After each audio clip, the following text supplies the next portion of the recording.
Well, good afternoon. Welcome to this special Google Digital Garage session on how to go about setting up your online shop.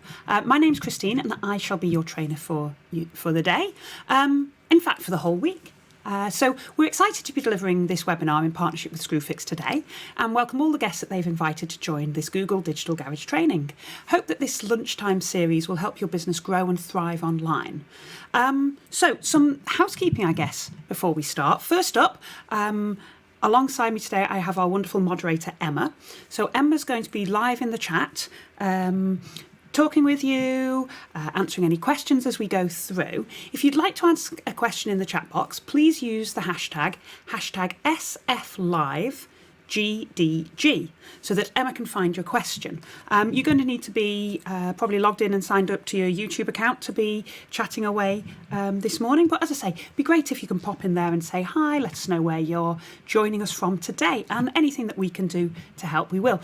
Emma will then send me those questions, and 3 times throughout the session, I'm going to pause and just see if there's any questions that need that little bit of extra time. Then Emma's going to send those over to me. So a little about me. I am a digital marketeer by trade.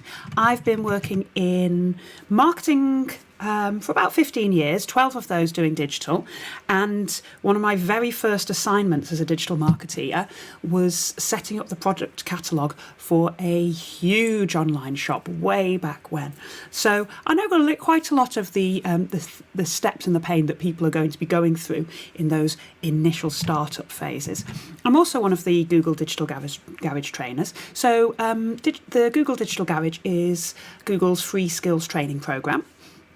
Since we were the beginning of the situation, the COVID-19 situation, so for about this last 6 months, we've been taking the training that we normally deliver face-to-face, and we've started to deliver it online at special events like today. But you can also get through and join in our sessions.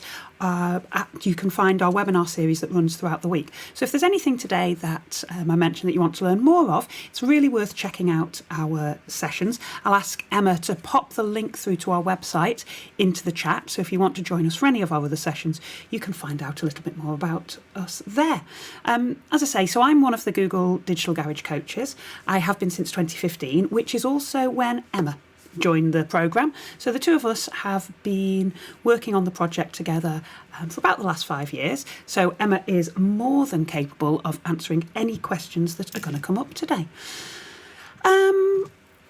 Little bit of, I guess, the other thing to housekeeping, any issues you have, I find that the best way to make it work is to try a little turn it off and turn it back on again. So you can hit refresh on your browser if you do come up with any problems. Okay, let's take a look at what we're going to have a look at this afternoon. We are now just clicked over into afternoon. So today we're going to explore how to start your own online shop. So this is maybe you've got a physical store already and you want to sell some of that product line online, or maybe you're new to commerce. A lot of people, I know there have been a lot of people have taken the last 6 months. We've had furloughs, we've had redundancies. People are taking a look at the life and deciding what to do next. So it's a fantastic time to be getting involved in these things. So before we get down to the nuts and bolts of how to go about setting up your online shop, I want you to do a little bit of planning. So I'll walk you through how to plan the setup of your online shop, and maybe some of those decisions you're going to start to need to make, and really help you identify your USP, your unique selling point. What is it about you that's going to help you to stand out in a busy marketplace? Then we'll take a look at the various ways you can go about setting up. And then as a final step, and you may be at that point already where you have already made some of those decisions, you've set up already. And what we'll do then is the third section, we'll take a look at lifting that up a step. So how can you go about optimizing your online offering? How can you help to, once you've got the basics working, what can you do next? So there's no next steps. So this session's going to be perfect if you're either just starting out, or maybe you've made a start, but you're really not sure where to go next. So it's basically what to do before the setup, during the actual startup phase, and then after, where are the next steps you're going to go. All right. So let's jump straight in. So we'll have a look at that beforehand section first. So what to think about, what to do when you're preparing to set up that online shop. Okay, just checking in with Emma, all looking good on that side. So what I'd like you to do, and this would be a great time actually to jump on into that chat, if you don't mind. I think I always find it really useful before I sit down and launch into the planning stages and the doing stages. I want to step back and have a little think first. So think about, for you, the places that you would shop online. Okay? Think about maybe the last place you shopped online, or a shop that you've gone back to time and time again. Why do you like shopping at those particular places? For me, I'm a big fan of things that you can't find on the high street, if I'm honest. I like maybe something a little bit quirky, maybe something that I'm like, if it's clothes, maybe something I'm not going to see everybody else out and about wearing. So I love finding smaller boutique style places. And the great thing is, once I know a particular shop, I'll know that the sizing's right for my body shape, or that the style always works, or the quality's great. And that's the sort of thing that makes me go back. So think about your own shopping habits. Where do you shop online? As I say, you can pop these things in the chat, especially the why you like shopping at different places. Because there are lots of reasons that different people will choose to shop in certain places. And what you want to start doing in this planning phase is to get into the head of your target audience. Who are the people who are likely to be shopping in a store like yours? You know, what if you can identify the things that an audience likes, how can you make the best use of that when you're planning and going ahead into your own store? Because online shopping is becoming increasingly popular. It was already popular before the lockdown and before the COVID-19 situation happened. And now that we're all spending more time at home, now that there's been, in part restrictions, but also there's been a bit of a loss of confidence in physical shops. There's going to be a lot of I think we're going to see sustained growth in people shopping online. So it's absolutely a great time to be looking at going about and setting up that online shop. So flip it round the other way. We thought a little bit about you as a customer. Now I want you to think about you as a business. What is it that what's made you decide to want an online shop? Or maybe you're coming to me today for those ideas of why you might want an online shop. As I say, one of the biggest drivers for businesses setting up an online shop, or entrepreneurs setting up themselves as online shops, is the idea that a lot of business has gone online.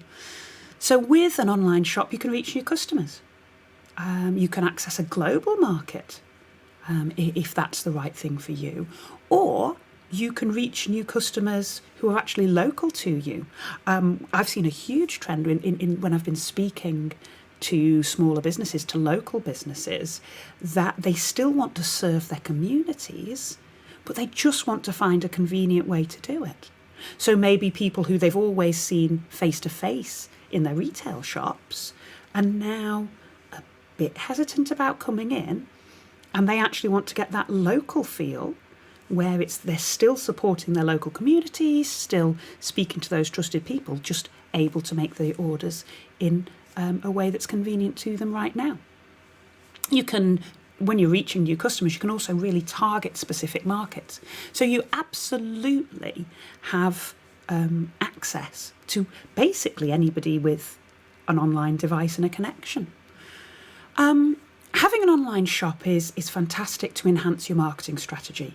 So I've quite often, a lot of people turn to the internet to find out about new businesses, to find out about new products, new trends, to find where the closest place to them to get something is.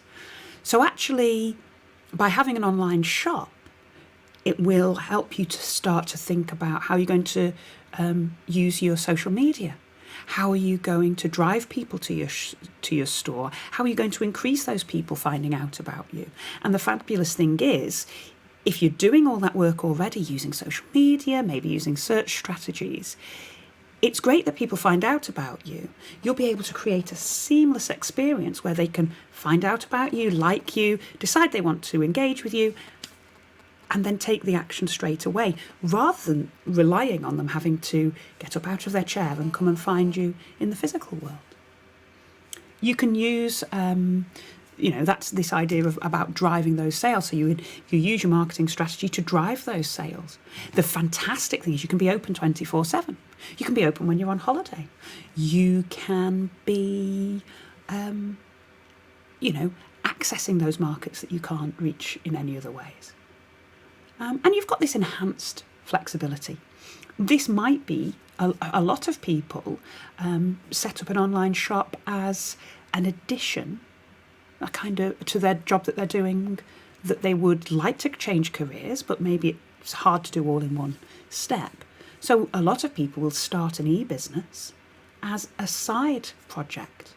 And then as that takes off and it becomes more established, they can then take down the more traditional work that they do, or the old work that they do, and spend more time with their e-business. You can have a lot of flexibility in your work life. So if it suits you to sit in the spare room at 9 o'clock at night once the kids have gone to bed and pack up your orders, then you can do that. You can really fit the schedule of your work around whatever else it is that you've got to do. So it can be a really convenient way to run your own business. So it can, as I say, it can allow you to work full-time or part-time, as well as have this extra income on the side.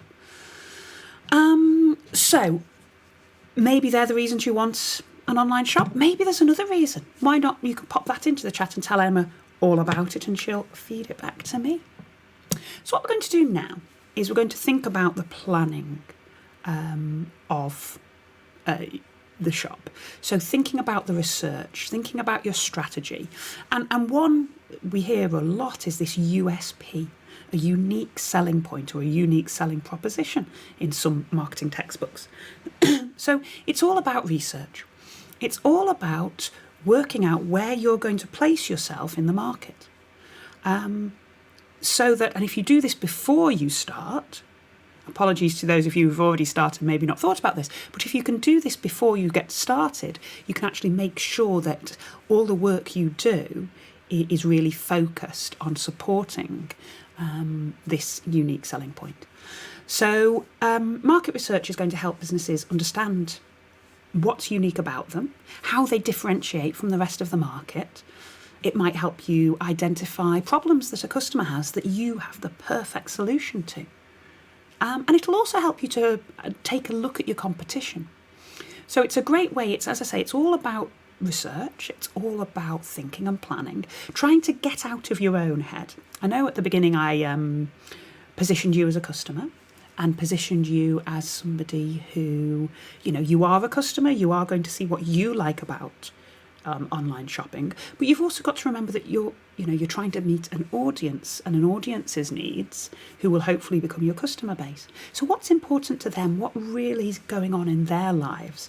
And how can you be the fantastic solution to whatever problem it is that you identify that they may have? I would say with research, it's really important this isn't a one-time deal. So when you're researching, when you're doing your research, I would do it at the beginning. Great place to do it.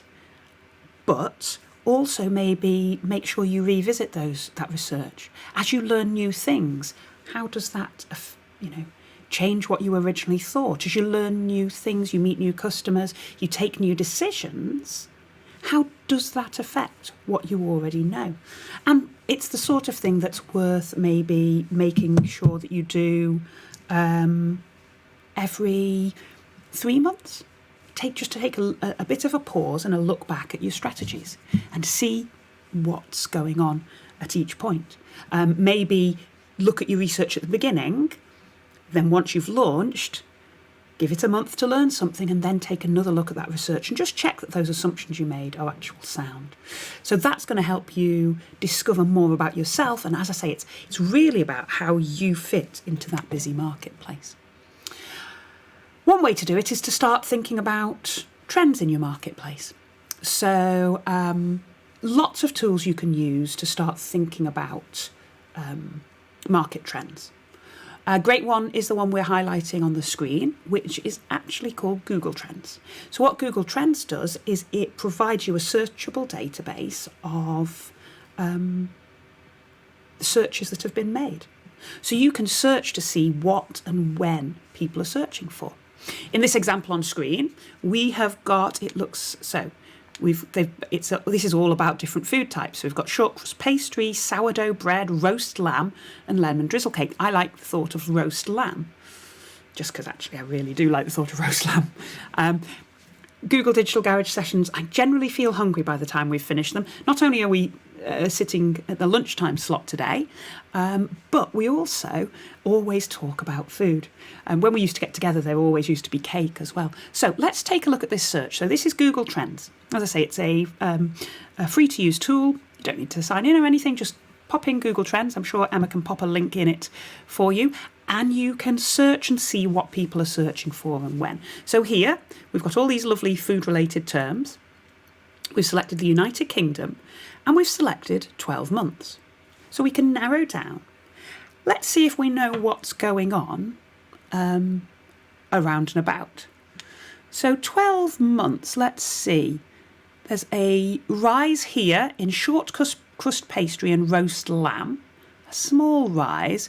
Well, the last date mark we've got, if we were doing this live, I'd be able to zoom in and get the exact date of these. But for me, there's November at that point.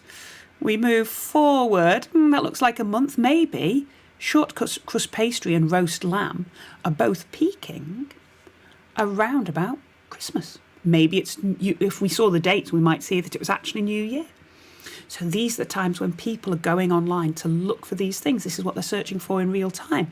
And of course, roast lamb really interestingly peaks what, for me, I'm assuming is each Easter, because I reckon if you did a 5-year table and just looked at roast lamb, you get little peaks every Easter. And Easter's a movable feast, but I bet you could pinpoint where Easter had been by the fact that people had been looking for how to cook roast lamb. But look what also happened. Beginning of March, kind of mid-March there, isn't it? All of a sudden, there's a huge rise in searches for lemon drizzle cake, sourdough bread, and short crust pastry. I bet if we put banana bread in there, we'd get an even bigger spike. So this is what's going on in people's lives, okay? This shows that at a certain point in late March 2020, all of a sudden people were looking for recipes. They were looking to know how to make their own bread. They were looking for recipes for lemon drizzle cake. And I bet you if we put banana bread, it would be off the charts and we wouldn't be able to see any of the data. So you can see what's going on by looking at the research. And this will help you work out what's going on in people's lives. Because when we think of something, we search for it. We saw this yesterday, for those of you who joined us for our Get Your Business Visible on Google session. You can see what people are thinking when they search. So Google Trends is this tool. We also have Google Ads, and which has similar kinds of tools that go into a bit more depth. And within Google Ads, there's a keyword planner. And the keyword planner helps you look at the different words people are using to search for at different times. You can look and see what's trending in YouTube. YouTube is the world's second biggest search engine. People go on YouTube to find out answers to their problems. So see what's trending, see what's going on in people's lives, see what they're searching for. What plays well on YouTube? Really how-tos. If you have the answer to how to fix whatever the issues of the day are, maybe you can check out hashtags, see what's trending on social media. See what people are thinking about, see what the world is looking for. And then you can look to research those trends. You can also look at industry reports. So industry reports have been around for years. I remember they're getting stacks of 3 or 4 times a year. We'd get a whole printed industry report for the whichever industries we were in. Now that's all online, so you can go in and search and find out what trends are going on in the world and see how you might be the answer to somebody's issues. Okay. Which leads us on to, okay, you've identified, maybe it's a problem in the world, maybe it's a space in the market. I really want you now to think about your audience. So who's your typical customer? What do we know about them? Do we know where they live? If you are a business that's going to, you might have an online shop, but be really focusing on a local delivery area. You might have an online shop and know that the products you have are going to appeal to people in certain parts of the country. You might be restricted on location due to where you can ship to. I've seen some fantastic small businesses that are doing things like shipping cheese. You can send cheese gifts to people. We're back on food, but who wouldn't want to get a lovely gift of cheese through the post? I would rather cheese than chocolates or flowers any day of the week. If anybody's out there listening wants to send me cheese, have at it. So what do we know about these people? They love cheese. They live here. They have these particular demographic characteristics. Are they male? Are they female? How old are they? What disposable income do they have? What's going to make them want a product like yours? What are they interested in? What language do they speak? What do we know about them? If you can jump on our sessions, either on the Google Digital Garage channels, or also we're doing later in the week. Let me just check the schedule. On Friday, we're looking at social media strategy, which also takes a bit of a similar look at the audience. And we also have one called Writing for Social Media, which is a webinar that we run that isn't going to be part of this series, but is part of our wider series that goes really in depth into audiences and how to identify them and how to find them. So really think about the people. Who is it who's going to buy your product? And then the next thing you can do is take a look at your competitors. It's called competitive analysis. There again, similar tools to be looking into your own marketplace. You can start to look at your competitors and what's going on in your competitors' world. So Google Trends will help you there as well. You can look at, other people who are doing the same sorts of things as you. Whenever I'm thinking about competitors, I really like to think not just, say I was, say I'm in professional service, I'm an accountant, and I was trying to find out who my competitors are. I wouldn't just be looking at other accountants. I would want to be thinking about that audience and think, well, who else serves that audience? So competitors could be, you can be doing a competitive analysis where you're thinking, well, how am I going to be better than these people? But in some instances, it might be that actually what I would want to do is take a look at other people who serve the same audience and find out who's doing the absolute best. So that could be a solicitor, it could be somebody who does, insurance or financial services of another kind. And then if I'm serving that same audience, well, what are they doing? Competition isn't just about somebody selling the same product in a similar box. It's all about who's got the share of wallet for that person, who's got the share of interest, who's of interest to these people. What can I learn from them? And then how can I make myself better? How can I differentiate what I have to offer? And so don't just be thinking of competitors as being in the same location as you. It could be another, there again, if we use the accountancy, I might be in, where might I be? I might be in Edinburgh, and I might look at what accountants in, Glasgow are doing. I might look at what they're doing down in Sandpatch and see what the people who are serving similar audiences but completely spread across the country are doing. You can look at setting up a Google Alert. So a Google Alert, if there's something going on in your industry, you can set up a free alert in your with Google that says if anything's mentioned in that industry, then you're notified about it. So you can use that for when you're doing your industry research, but also you might set up alerts on your competitors. If these are direct competitors, well, what are they up to? How am I going to find out what's going on with them? Really interesting one is just as a getting your head into the space is start typing in a search bar and see what the answers that come up that the text predicts. So I could be searching for, search for the competitor's name and see what other searches are suggested. So start typing and see what it suggests. It's a really quick way of maybe getting some ideas. I think that's a great thing to do. If you maybe don't know where to start with that search and see where it leads you. Although there are tasks to be done when you're researching competitors, there's not a set fixed number of steps. I think it's a case of putting your head into that world and seeing what you find out. One thing that is really important at the minute, though, is obviously how things that were true this time last year, or even at the turn of this year, have changed. So you can keep up to date with COVID insights. How is the world changing because of the things we're learning as we go through this ever-changing situation? So check out COVID Insights, which is via Think with Google, because then Think with Google have made reports and they've got search insights, and they're basically giving you reports on how customers have been interacting with brands during COVID-19. So you might find some little gems in there that maybe you hadn't thought about yet, that might help you to discover some of those market trends in your own world. So there's lots of places you can go. As I say, check out Think with Google for those competitive analysis tools, because there's some great things that you can learn in there. So when you're thinking about competitors, let's go now and think about a direct competitor. So somebody selling a similar product in a similar way to you. And in terms of competitive research then, identify somebody, and we've said one here. If I were doing this for my business, I'd probably want to be looking at maybe 3 direct competitors of different... When I'm doing this before I start up, I might not have made the decisions yet about exactly how I want to position myself.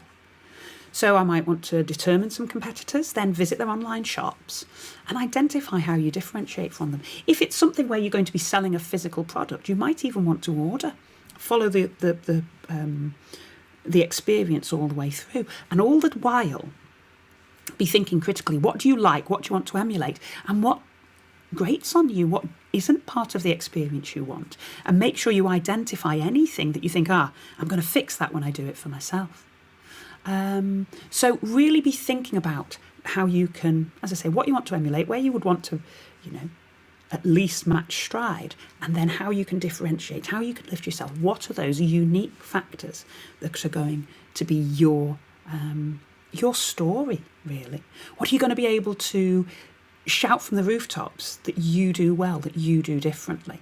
And they are your added value points. They are your unique selling points.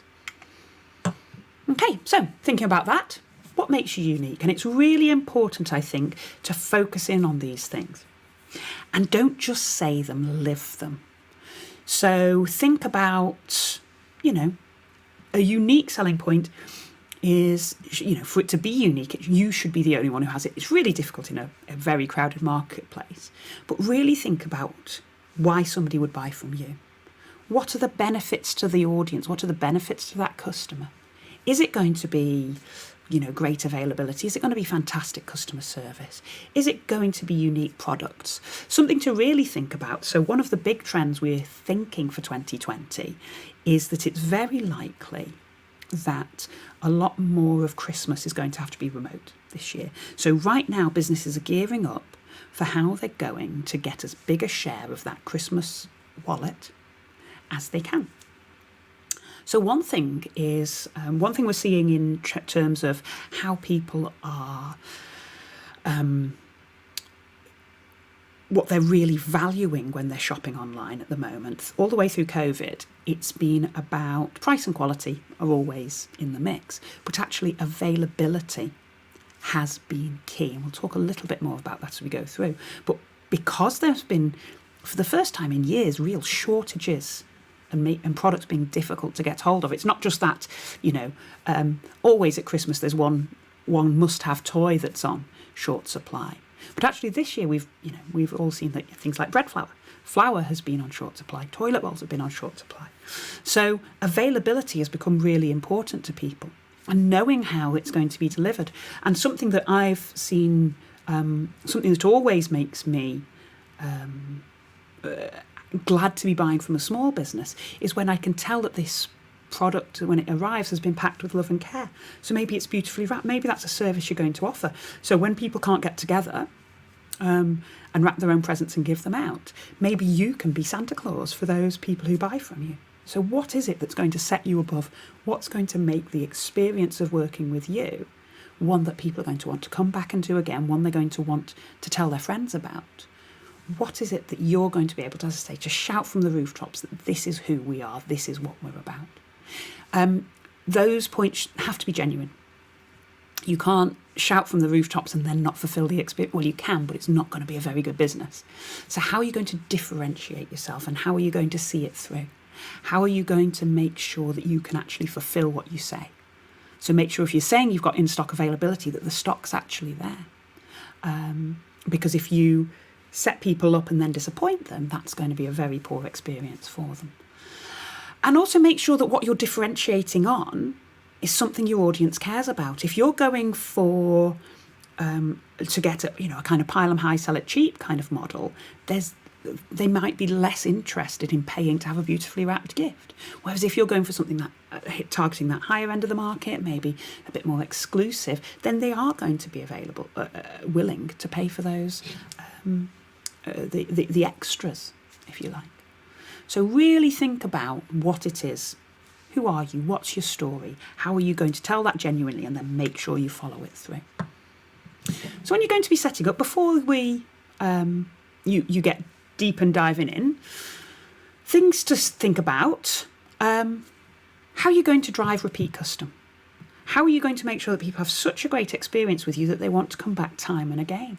And that can be, making sure that experience is good, but you can look at loyalty, you can look at giving people a discount card with their first order to help them, encourage them to make the second order. You might be driving repeat customers through, getting them on your email list and coming up with offers for them and reminding them that you're there. Really think about your delivery and your returns policy. More than 60% of online shoppers say they look at a retailer's return policy before they make a purchase. So make sure you've got a returns policy there. Make sure you know how you're going to do your deliveries, make returns easy to happen, and then make sure it's efficiently dealt with. Because you really learn a lot about a business when something does go wrong. And really think about that idea of letting people know as soon as possible what is available and what is in stock. Don't be listing lots of products that you can't actually sell, because that's just going to result in abandoned shopping carts later down the line. And think about your marketing. Think about your reviews. 9 out of 10 consumers turn to social media for advice when making a purchasing decision. So how can you make sure you have a presence there? And how can you make sure that if you are providing a great experience, you're actively asking for the reviews to make sure that you're found in a positive light when people are looking for that reassurance as to what to buy?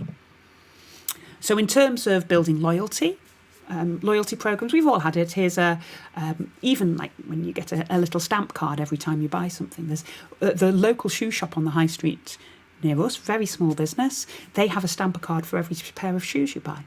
And you get a voucher after you've bought a certain number of shoes.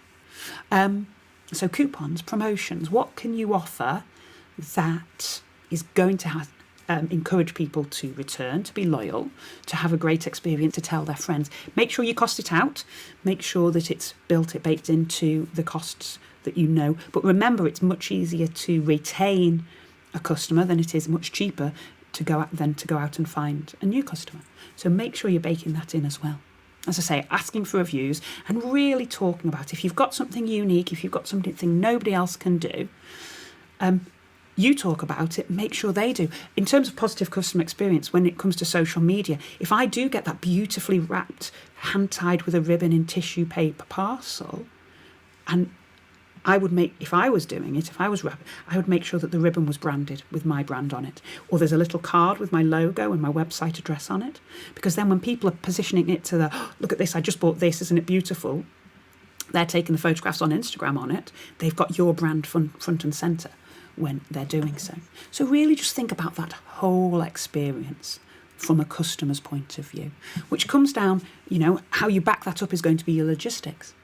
Your delivery times, your returns policy, as we've already mentioned. Make sure that you walk through and order from your own site. Just as you did your competitive research, make sure when you're ready to go that you actually go through your own website experience so you know what's going on.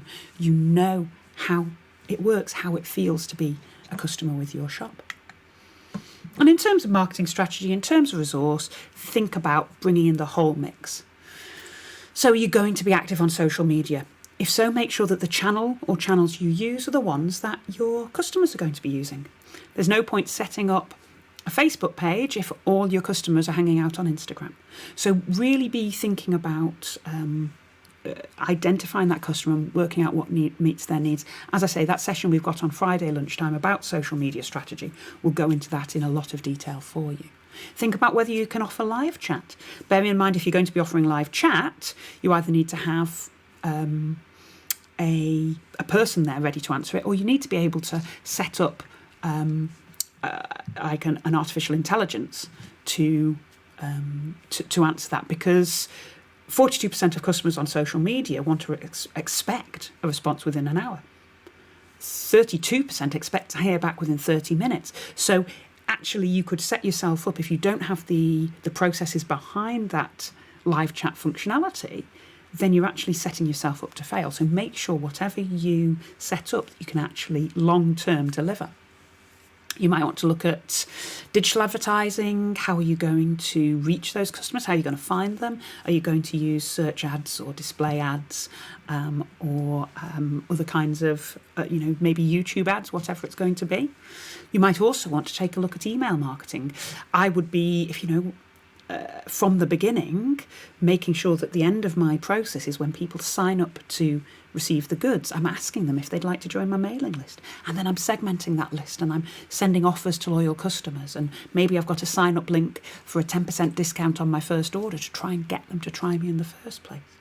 So really think about how you're going to not just get people to you, but then make sure you make the best of all the internet has to offer to make sure that they're telling your story from you.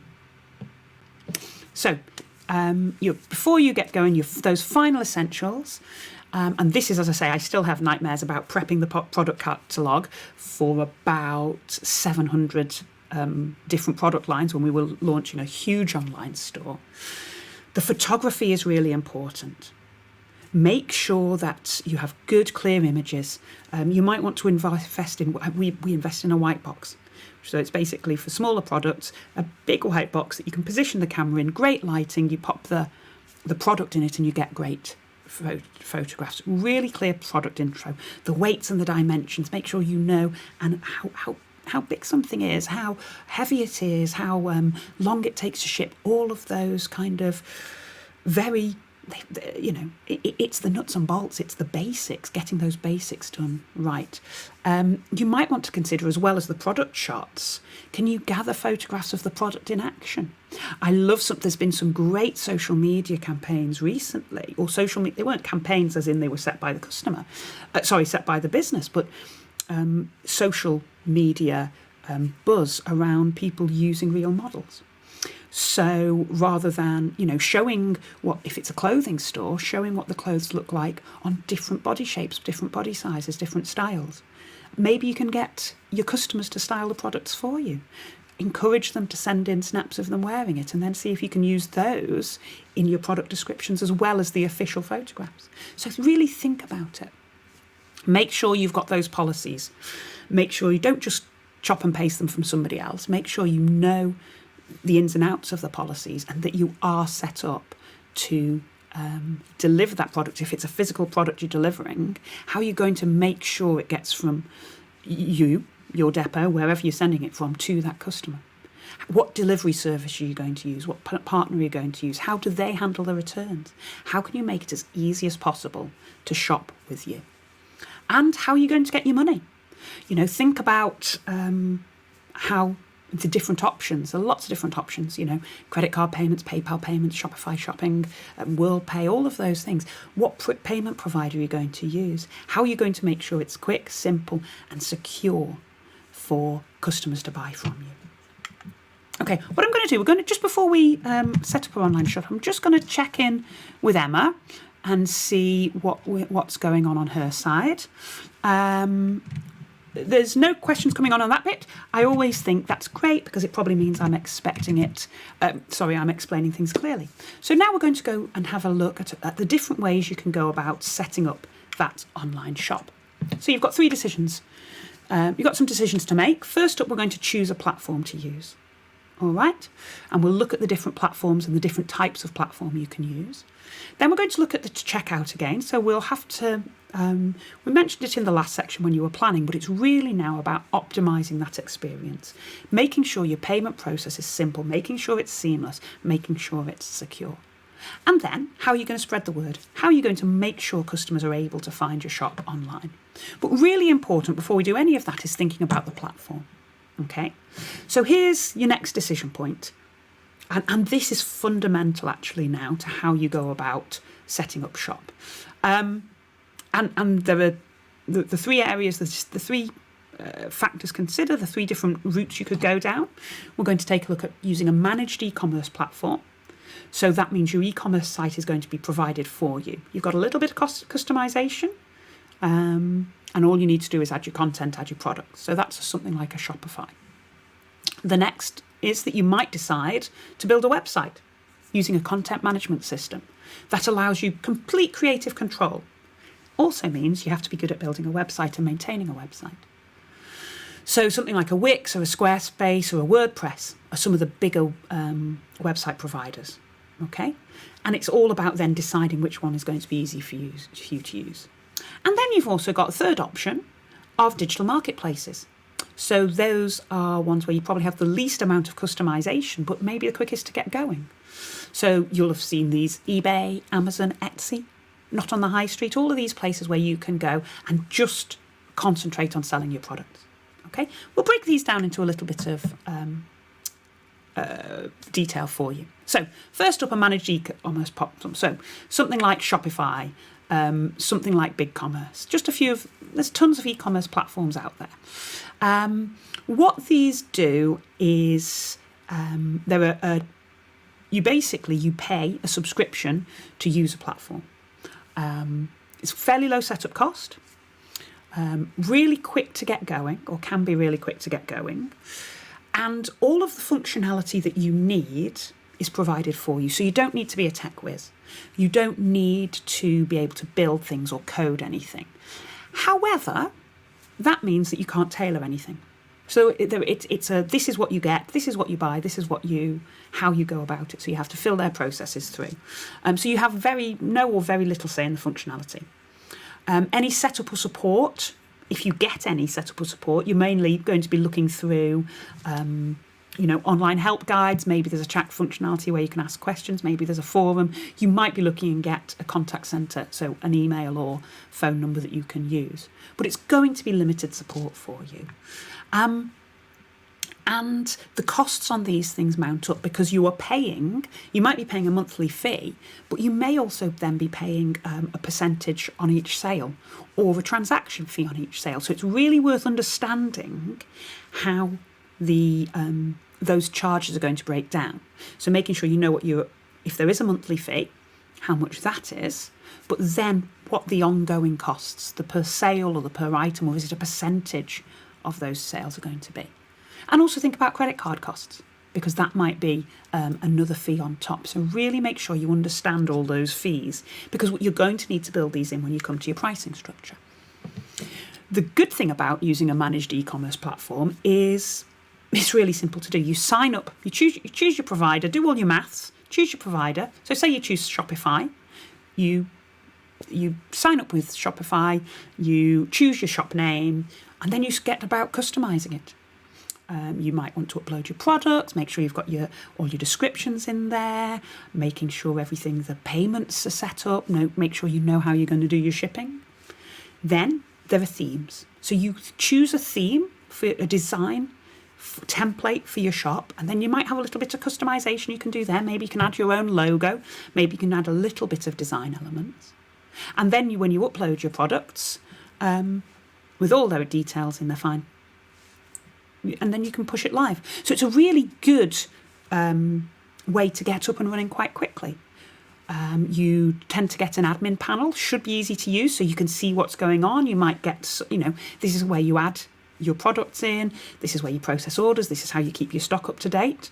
But you're going to be restricted by the templates you can use, and there is probably going to be fairly limited support. Okay. You might decide that you don't want to do a templated approach, that you want to be a bit wilder and freer. If that's the case, you might consider setting up your own website, your own e-commerce platform, which gives you are only limited by your imagination and your technical skills when it comes to building your own website. So you can personalize it, you can change it as you go. You should be supported by whoever the CMS is, so WordPress or Wix. You might decide you build your website using something like WordPress, and then you can plug in an e-commerce, use an e-commerce plugin such like a WooCommerce. So then you have the almost like some of the best of both worlds. You can create your whole shop and then create your whole website and then plug in the shop parts of it. That might be, if you're already using your own website, that might be an avenue to go down rather than starting again from scratch. And you own it, you develop it, you make it do whatever you want it to do. Downside to that, of course, is it might be more expensive to set up if you're paying a developer. You're going to have those ongoing costs, and the limitations to it are going to be your time and your skills and the resources you've got at your disposal. Okay. How about doing it? Step 1, build a website. Tick. Step 2, add in that e-commerce plugin. And when you add in your e-commerce plugin, it's a little bit similar to the managed e-commerce site, as it will take you through how to upload the photos, where to do your search engine optimization so you can make sure you can be found, how to put the photos, the descriptions, the weights, dimensions. You'll have to make sure you've got those payment options set up as well. So there's a lot to it. If you're already good at building websites, that might be a great way to go. If not, and if you just want to get up and get selling as quick as possible, then an online marketplace might be the way for you. Online marketplace requires very, very, very little setup whatsoever. But there will be strict rules in place. So you're probably going to be paying commission. You're probably going to be very visible to a large audience, but so are all your competitors on that platform. So I think a lot of the time with online marketplaces, say it's people who are on Amazon, they do a search, they see all of these different products they could buy. That's when it's very difficult then to differentiate yourself. How are you going to show that you are the best? Well, people might just be looking for the cheapest, for example. You're not going to get brand awareness. If you don't have the product, they're just very easily going to buy from someone else. They're not going to come back to you time and time again because they're not buying from you. They're buying from that big platform, and they happen to be you who's supplying the goods. And you are going to pay for the privilege of doing that, for the privilege of getting that reach, getting that onto that platform. You are going to therefore have to pay commission. You're going to have to use their rules, use their setup. So it can be really quick and easy to do, but you really need to think about how scalable that's going to be for you long term. In order to do it, super simple to do. So you create an account. You might want to add a logo to your profile. You can then upload your products as before, and then you get selling. So you could be selling, up and running and selling on something like an Amazon Marketplace. You can be up and selling within the hour. Making sure that you're keeping on top of the admin that goes along with it. So at a glance, here is a little decision tree for you.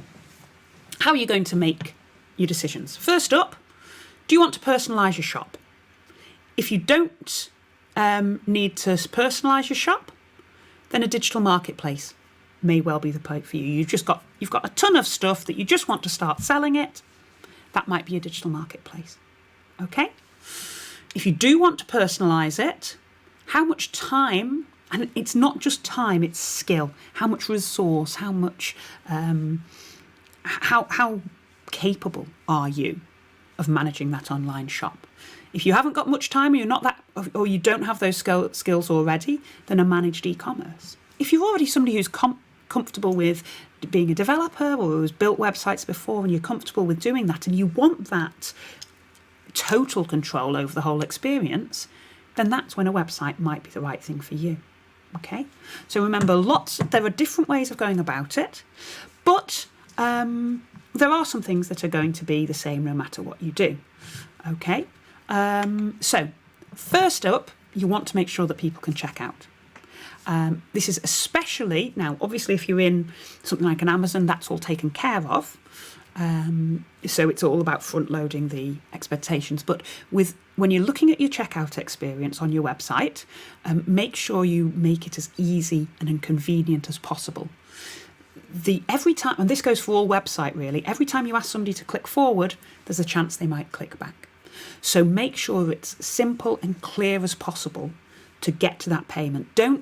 If you look at your analytics, you might start seeing a lot of abandoned baskets. That might be down to the fact that, there's a big delivery fee, that you introduce something towards the end that says, oh, actually, it makes it less enticing to buy from you.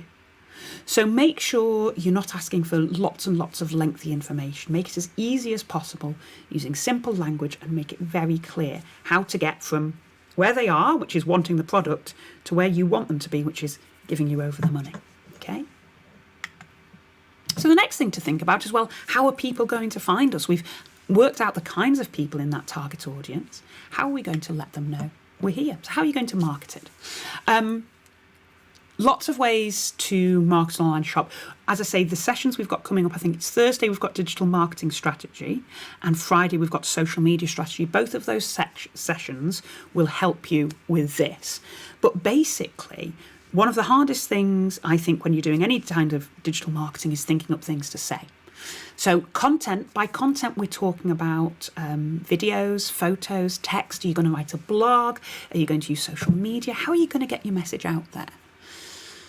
And then when are you going to get your message out there? How frequently can you do it? And there again, it comes down to the time you've got available, the skills you've got, the resources you've got to be doing the whole package of doing it. There's no point building a great store and then not telling anybody about it. So make sure you're factoring the marketing side in when you're doing your planning. If you know the times people are going to, in your audience, are going to be online, can you post when they're going to be online? Using a scheduling tool, so if you use a social media scheduler, if you finish work at 5 but you know they're on at 7 o'clock, you can have messages going on when they're available. And then it's about coming up with things to say, so sharing behind the scenes, maybe sharing the story of who you are, really reinforcing that unique selling point. What is it that makes you special? What is it that would make them want to buy from you? You might be, I would be, if I was involved in running a shop right now, I'd be working back from Christmas. And I'd be working back right now, what are the steps I'm going to be taking all the way through? What's my last Christmas posting date? How am I going to make sure that I've got a full pipeline going through that time? Okay? And we speak about this in a lot of the different sessions we run. It's this idea of a customer journey or a customer funnel. So when you're deciding what content you're going to be using, how are you going to get yourself visible? How are you going to get it so the customer even sees who you are, knows about you? Okay, the customer's quite passive at that point. You need to be getting information. As I say, digital marketing strategy, we talk about this idea of a funnel a lot, but you need to take somebody from they've never seen you and they don't know who you are, through to they consider you as an option when they're making their decision. The do phase is that you come in nearer, there's fewer people in that pot, but they know who you are and they make that purchase. And then a lot of times people forget the care, the aftercare. How are you going to make that person care about you enough to want to be a customer again? So think about how you're going to bring customers through this funnel. I like it when you think about, well, how many customers do I have in each stage of the funnel? How many people have seen me on social media this month? How many people have done a search for my products? How many have visited my website and maybe not purchased yet? Then how many have purchased? And then how many repeat purchases I get? How many reviews can I collect? How many positive social media posts? Okay, so making sure, it's a great way to think about it when you're thinking about the customer. How do you go from people who've never heard of you, don't even know you exist, to those loyal customers that are like absolute gold dust to us? In terms of advertising that online shop, Lots of different ways to do it. We spoke a lot about search engines yesterday in that Get Your Business Visible on Google session, which you can come back and take a look at on our Google Digital Garage website and join another session if you missed it. There's display advertising, which is where you use online billboards. And you might want to look at social media advertising as well. As I say, we have back on the Google Digital Garage website, we have a session called Get Started with Digital Advertising. So that might be one you want to come and join us for. And that will take you through all the different ways that if you want to be advertising and boosting your reach, you can do so. You might want to consider brand awareness. So social media influencers. We don't have to be looking at these, 20 million follower people. Maybe there's somebody who's really influential in the town that you live in, if you're going to build a local reputation. Maybe there's somebody who is, if you're selling stylish clothes, an influencer who's a small following but incredibly stylish. And maybe you can get them speaking to their dedicated base for you. So influencer marketing is all about getting real attention from the public, but you have to be really highly involved with them. So it can take a lot of time out of your day if you're going to be doing it.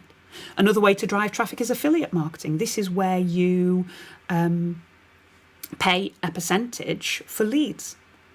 So if another website markets your products for you and sends you the customers to go and buy them, you have an arrangement where they get a percentage of whatever those customers buy.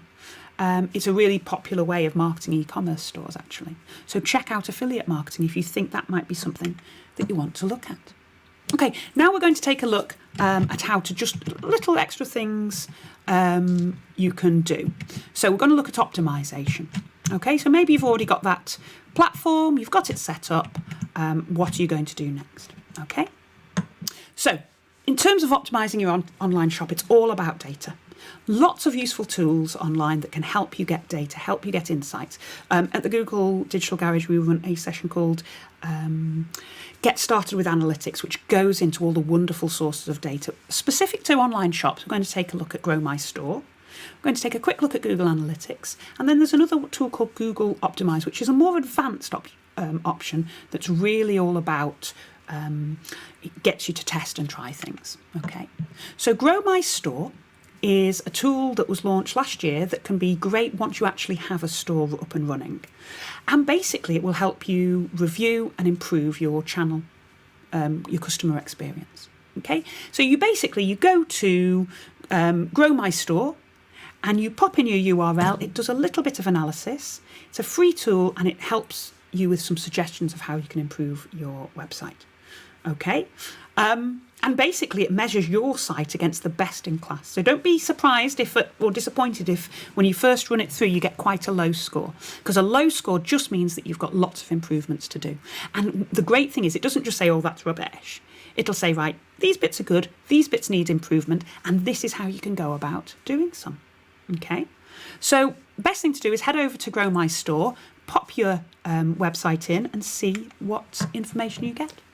Next one is one of my absolute favourite tools in the world ever. And that's partly because I'm a big nerd.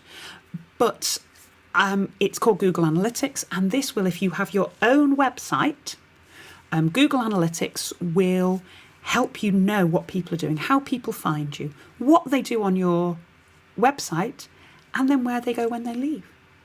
So it's really great. And you can also, so you go to Google Analytics, easy to set up. You have to, as I say, this only works if you have your own website. So you go to Google Analytics, you choose a name for your account, which if you're only running one website can just be your website name. And then you choose the industry category. And it's really important to choose the industry category because that makes you, when people are benchmarking, you're comparing against other similar websites. Okay. You then need to do a little bit in the back end of the technical side where you get this, you go to a tracking code. When you're setting it up, you get a tracking ID, and that code needs to be added to your website. Has to be at the first thing that it reads on every single web page. If you're using something like a Wix or a WordPress, there will be a plugin that's the Google Analytics plugin. Or if you're using a template, there might be a space for it already. You're not the first person who's ever had to do this.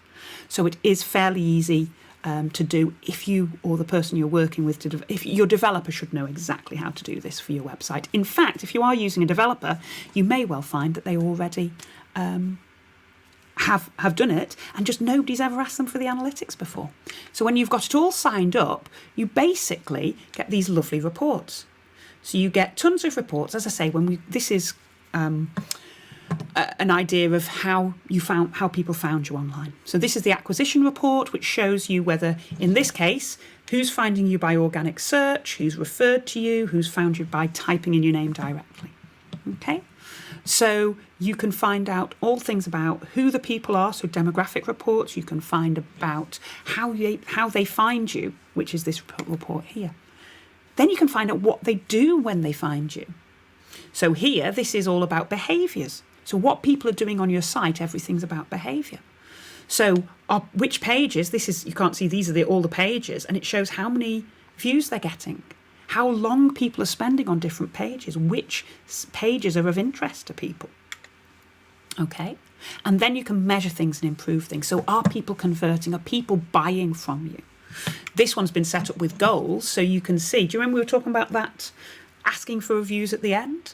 This is showing how many people open and enter the checkout process, how many people make a payment, how many people then go back and do a review. So you can see, you get this idea of a funnel. Loads of people are entering the checkout. Ooh, quite a lot of them drop off. Why is that happening? How can I drive more people to get reviews? So that's a custom report for this particular e-commerce site, but it's really worth looking at what you're going to learn. It's a step up again, but once you're up and running with your site, then using the analytics. As I say, join us for our whole session on analytics. And then there's Google Optimize. So Google Optimize is all about going a that bit deeper again. It's a tool that can help you make continuous user experience improvements to your website. It was built on Google Analytics, so it fits in natively with Google Analytics, but it can really help you understand quite quickly how your website can be improved, how you're going to tailor that experience to make it as good for your customers as possible. Okay, so this is what we're going to be doing when we're doing our online shop. We're going to be, first up, doing your research. Do as much research as you can at the beginning, but don't forget to pull that through into the ongoing process as well. Take a time to stop every few months and see where you're up to. Then you're going to launch, make those decisions about the platform you're going to use, how you're going to get those payments in, how you're going to make sure that the goods get to the people at the other end. And then, once you've got those, what can you learn from it? How can you optimize it? Where are you going to track those analytics? What insights can you get to help make it better? Okay, just going to check in with Emma.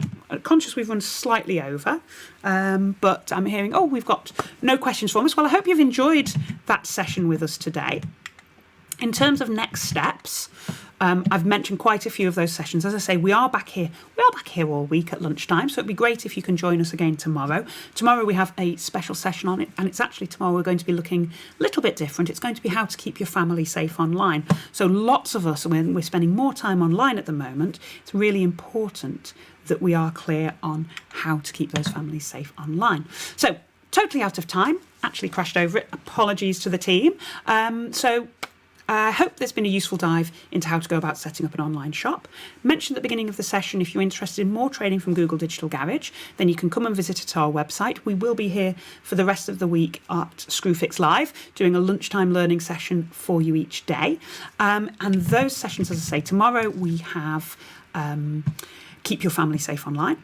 Then later in the week, we also have digital marketing strategy on Thursday and social media strategy on Friday, which, as I say, if you are building an online shop, those two work really well from you. You can also check out our website to book into more sessions. We would love it if you could fill out our feedback, because that's how we learn and that's how we grow. And if you want to talk about it, it's #DigitalGarage for talking about the Google Digital Garage. If you go ahead and make a change and do something different because of something you've done today. So thank you so much for joining us today. I've been Christine. Thank you to Emma, who has been our wonderful moderator. I hope to see you again tomorrow for Keep Your Family Safe Online, where you'll learn about how you can help your family use the internet in a safe way. Otherwise, I hope you enjoy the rest of Screwfix Live.